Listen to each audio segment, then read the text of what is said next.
Hello and welcome to this edition of Y-PAC CityCast. I'm Randy Beeler. By a 4-3 vote, the Yakima City Council decided at its November 18th business meeting to keep in place a temporary moratorium on the processing of applications for additional homeless shelters in Yakima.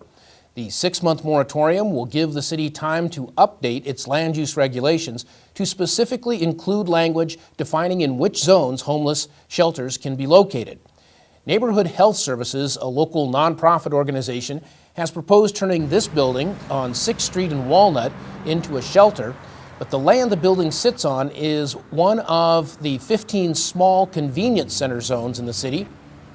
Hearing examiner rulings from the 1990s say that a homeless shelter is not an appropriate use in a small convenience center zone, but the city has determined that its land use regulations need to be refined to make it clear where homeless shelters can and cannot be located. With the moratorium in place, the city is now going through the process of inserting language in its zoning code that will set clear parameters with regard to the placement of homeless shelters. It's still unclear what effect the updating of the city's zoning code may have on Neighborhood Health's proposal for the building on 6th and Walnut. Earlier this year, the Yakima City Council adopted a new snow removal plan that's designed to get streets in town plowed as quickly and safely as possible. The new plan provides a specific focus on Yakima's busiest streets and on roads in the downtown core. A central element of the new snow removal plan is the use of designated snow routes. Under the new plan, when snowfall reaches 3 inches in depth, the city will issue a snow alert. Cars parked on streets along the snow routes, which are mostly located downtown, will need to be moved as soon as possible after a snow alert has been issued so plowing can get underway. Cars that are not moved while a snow alert is in place can be towed and their owners can be fined $50, but the city doesn't plan on issuing citations or towing cars the first time a snow alert is in place. Instead, the city will rely on education and notification during the first snow alert to allow people to become more comfortable with the concept. A map of the snow routes and more information about the new snow removal plan can be found on the city's website in the Points of Interest section. Thanks to the generosity of local charitable groups, Yakima has a brand new food bank, and a new kind of court might be established in Yakima that could end up saving the city money. With those stories, here's CityCast's Ken Crockett. Thank you, Randy. A new and improved Yakima Rotary Food Bank at the Southeast Yakima Community Center is now open. A ribbon cutting and dedication ceremony marked completion of the $365,000 project, which started out as an effort to simply build a shelter to protect people from the weather as they waited in line.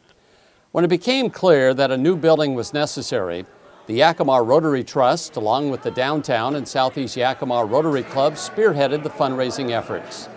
Contributions to the project were also made by the City of Yakima and several other community organizations and individuals. The food bank serves nearly 400 families every Friday, and the new building and equipment will make it easier for the volunteers to serve those in need. The City of Yakima is looking at creating a community court. Targeting nonviolent offenders, a community court provides a sentencing alternative that promotes community service, intense supervision, and requires the defendants to get help with their problems.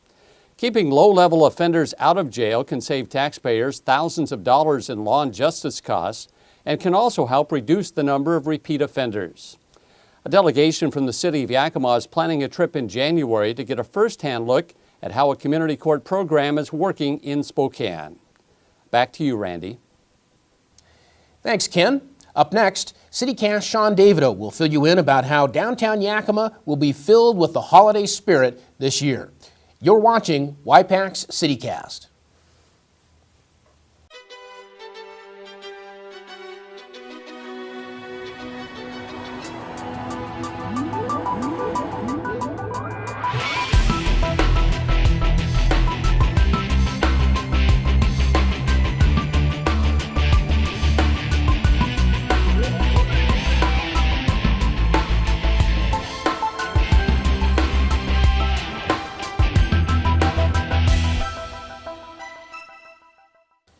Downtown Yakima will be filled with the holiday spirit again this year, and CityCast Sean Davido has all the details about the lineup of great events and activities.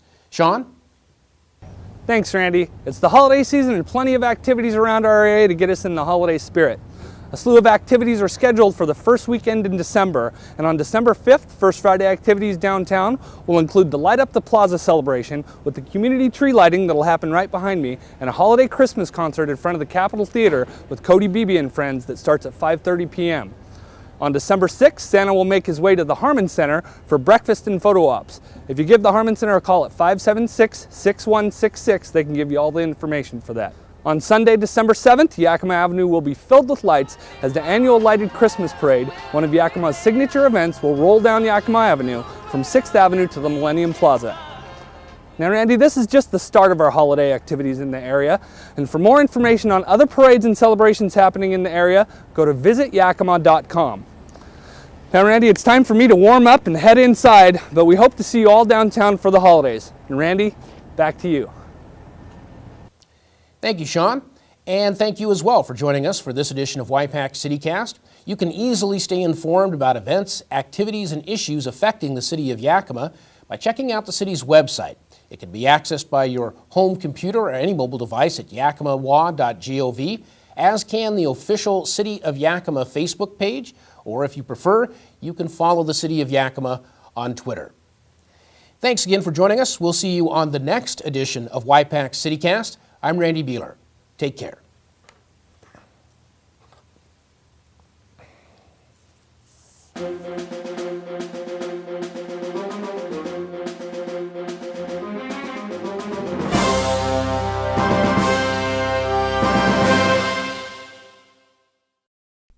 For more information on Y-PAC CityCast, call 575-6092.